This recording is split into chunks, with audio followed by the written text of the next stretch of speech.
વર્ષભર માટે એક જ સ્વાદનું રહે તેવું અથાણું બનાવવું ને એ એક કળા છે અને વસ્તુના પરફેક્ટ માપ સાથે વસ્તુ કેવી લેવી, અથાણું બનાવવાનું ટાઈમ મેનેજમેન્ટ હોય ને તો જ અથાણું છે ને તે વર્ષભર લાલ ચટક રસાદાર ફૂગ ચડ્યા વગર એકદમ સારું રહે છે.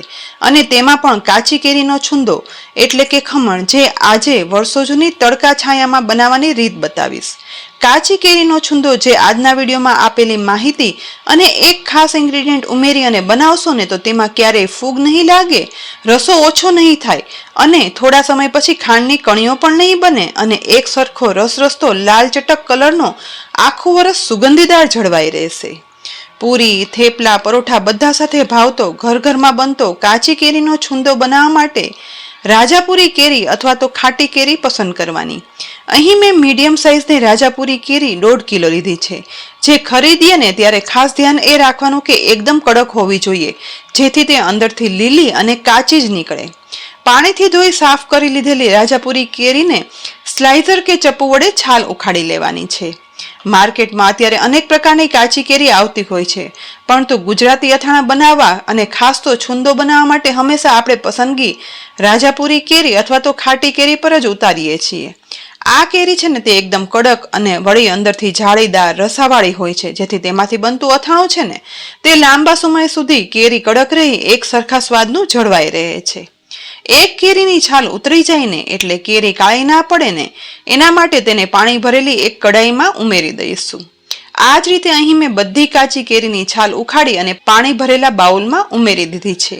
હવે બનાવવાની શરૂઆત. એક કેરીને પાણીમાંથી લઈ થાળીમાં મીડિયમ સાઇઝની ખમણ કરવાની ખમણી લઈ આ રીતે ખમણ કરવાનું છે. અહીં જો બહુ મોટું ખમણ કરવાની ખમણી વડે ખમણ કરીએ ને તો થીક બનશે અને છુંદો બન્યા પછી રસાદાર લચકા જેવો નહીં બને. અને જો ચીઝની ખમણીથી ઝીણું ખમણ કરીએ ને તો ખમણ છે ને તે એકદમ ભૂકો થઈ જશે, અલગ દેખાશે નહીં. માટે મીડિયમ ખમણીથી જ આ કેરીનું ખમણ કરવાનું, જેથી છુંદો છે ને રસરસતો લચકા જેવો બને. એક કેરીનું આ રીતે ખમણ થઈ જાય ને એ પછી બનેલા ખમણને એક મોટા અને પોળા વાસણની અંદર છુંદો તડકે મૂકો હોય ને તે વાસણમાં કાઢી લેવાનો. અહીં આ જ રીતે ખમણ કરતા જઈ બધી કેરીનું ખમણ થઈ ગયું છે અને આ વાસણમાં કાઢી લીધું.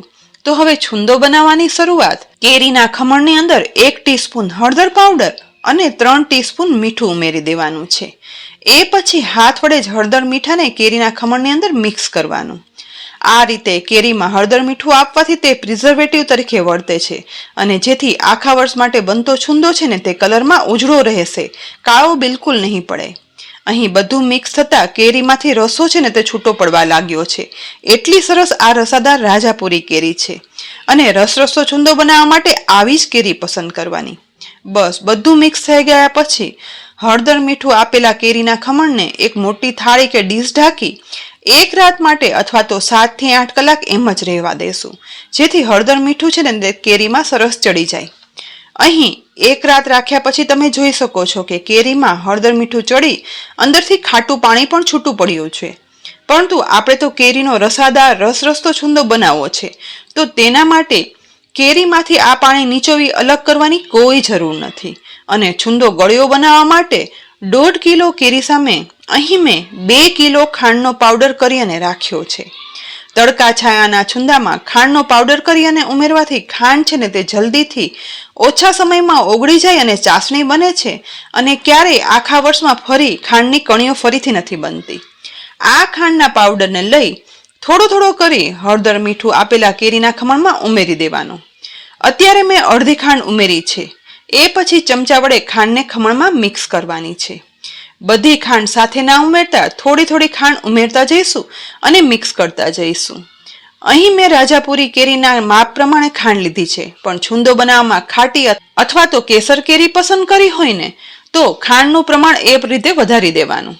ખાંડ ઉમેરી દીધા પછી મિક્સ કરતા અહીં જુઓ ખાંડ ઓગળવાની પણ શરૂઆત થઈ અને રસો બનવા લાગ્યો છે. બધી ખાંડ મિક્સ થતા રસરસતું ખમણ તૈયાર થઈ ગયું છે, પરંતુ હજી તો આ ખાંડ કાચી છે. તો આ છુંદો આખું વરસ સારું રહે ને તે માટે આ બાઉલને તડકામાં રાખવાનું છે. તો ઉપરથી એક કોટન કે મલમલનું આ રીતે સફેદ કપડું ઢાંકી દઈ કોઈ પણ દોરી લઈ વાસણની આસપાસ દોરી આ રીતે ટાઈટ બાંધી લેવાની, જેથી કપડું છે ને તે છુંદાને અડકે નહીં. આ રીતે વાસણ ઉપર કાપડ બંધાઈ જાય ને એ પછી બનેલા આ વાસણને તડકે 5 થી 6 દિવસ મૂકી દેવાનું. સવારે તડકે આ વાસણ મૂકી સાંજે લઈ લેવાનું અને એકવાર ચમચા વડે છૂંદો મિક્સ કરી લેવાનું. ફરીથી બીજા દિવસે વાસણ તડકે મૂકી દેવાનું. તે અત્યારે ખૂબ જ તડકો છે ને એટલે 5 જ દિવસમાં ઉમેરેલી ખાંડની ચાસણી એકદમ સરસ બની જશે. અને 5 દિવસ પછી આપણે આ વાસણની દોરી કાઢી કપડું અલગ કરી લેશું. કલર જોતા જુઓ કેટલો ઉજળો છૂંદો લાગી રહ્યો છે અને એકદમ રસરસતો રસાદાર છૂંદો બની અને તૈયાર પણ થયો છે.